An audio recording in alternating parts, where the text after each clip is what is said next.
It's a close bond, but it's under the wraps. It's officially unofficial, but unofficially official. They once could not stand each other, but now they are already sharing rooms and welcoming a baby out of wedlock. They also plan to fight the same enemies, and they complement each other and can improve each other's lives. The only wait now is for the pair to be solemnized, and when they do, the world will change for the better. They are Saudi Arabia and Israel, and they are set to usher a new era of peace in the Middle East, one like never seen before. Hi and welcome to TFI Global, the foreign affairs and geopolitical analysis arm of the TFI Media Group. I'm your host Tribhuvan, and in this video I will tell you about Israel and Saudi Arabia joining hands in an unofficial alliance. Let's begin.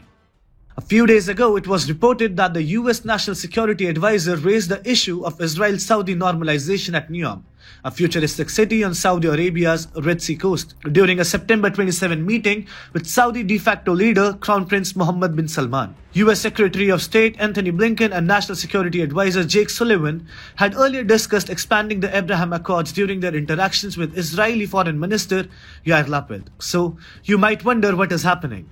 Well, to be very precise, Saudi Arabia has already normalized its relation with Israel, and now only preparation for a huge ceremony to mark the historic occasion are underway. Saudi Arabia is now busy fulfilling some prior conditions before it will publicly embrace Israel, and meanwhile, a desperate Biden administration is trying to somehow play a visible mediator. The bilateral ties between Saudi Arabia and Israel have been improving considerably since the Arab world started embracing Israel a year ago. Amongst the most recent developments, a direct flight has been started from Saudi Arabia's capital city to Ben Gurion Airport, the main and busiest international airport of Israel. Meanwhile, the Institute for Monitoring Peace and Cultural Tolerance in School Education, also called as IMPACT, ESSI, an Israeli research organization, has released a report titled A Further Step Forward, Review of Changes and Remaining Problematic Content in Saudi Textbook 2021-22.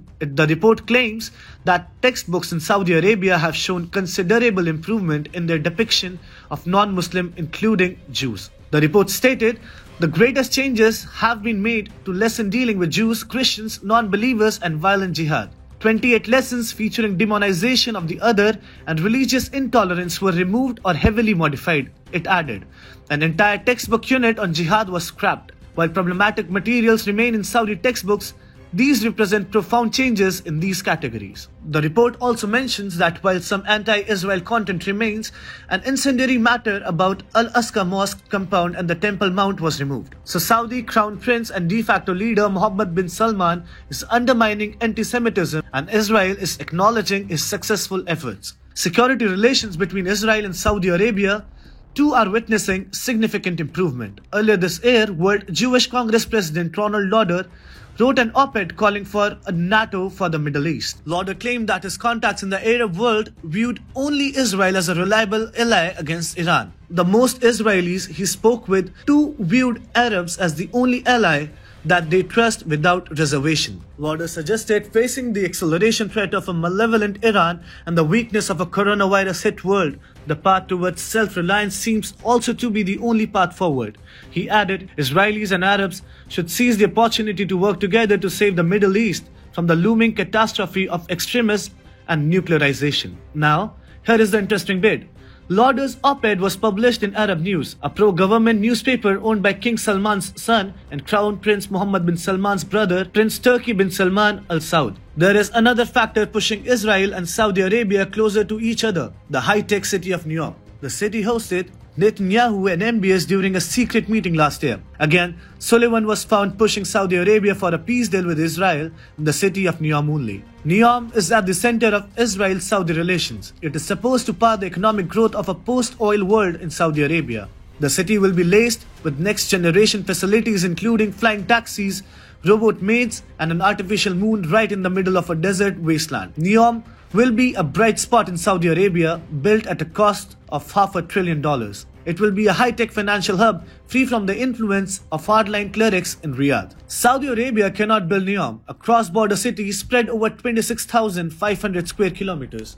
For building the city of NEOM, Egypt handed over the islands of Sanafir and Tehran, located off the coast of Saudi Arabia and the Sinai Peninsula, to Riyadh. However, the 1979 peace treaty between Egypt and Israel ensures the guarantee of free Israeli shipping through the Straits of Tehran. Therefore, any Saudi attempt to connect Egypt and NEOM through a bridge crossing the Strait of Tehran would require the approval of Israel. Meanwhile, Israeli companies are attempting to get involved in building NEOM. As per a 2017 Jerusalem Post, Israeli companies were selling cybersecurity tools to the Saudi government. MBS is relying solely on NEOM for powering his country's future growth, and given Israel's role, it is MBS who would be eager to establish normal ties with Jerusalem. On the other hand, Israel is always ready to establish normal ties with Riyadh, given how close its ties with the Arab world elevates the Jewish nation's status in the Middle East. There is a lot of geopolitics and diplomacy behind the Saudi-Israel normalization. The two countries are themselves ready to normalize ties. Yet Biden has made it a point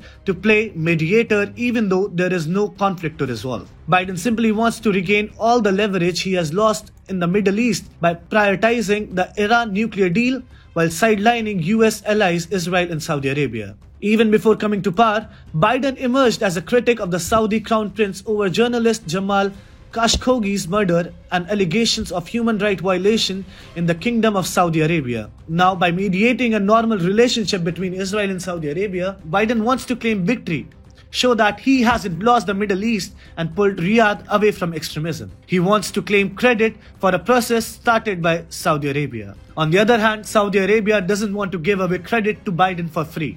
Saudi Arabia will demand something from the US in return, and the most obvious demand will be restoring bonhomie between Riyadh and Washington DC and reprioritizing Washington's Middle East commitments. At a specific level, MBS wants Biden to terminate his negotiations with Tehran. Saudi Arabia wants to stay the king of Muslim world. It would want the rest of the Muslim countries to normalize their ties with Israel before it goes on to normalize its relations with the Jewish nation. Biden's Afghanistan policy had emboldened Turkey, Qatar and Pakistan, which had ruined Riyadh's efforts to push Islamabad into normalizing its ties with Saudi Arabia. However, now with Turkey getting FATF grey-listed and Islamabad falling back on Riyadh, Saudi Arabia will again push Islamabad to normalize its relation with Jerusalem. Saudi-Israel ties are about to get normalized. They are practically normalized and only a formal ceremony remains.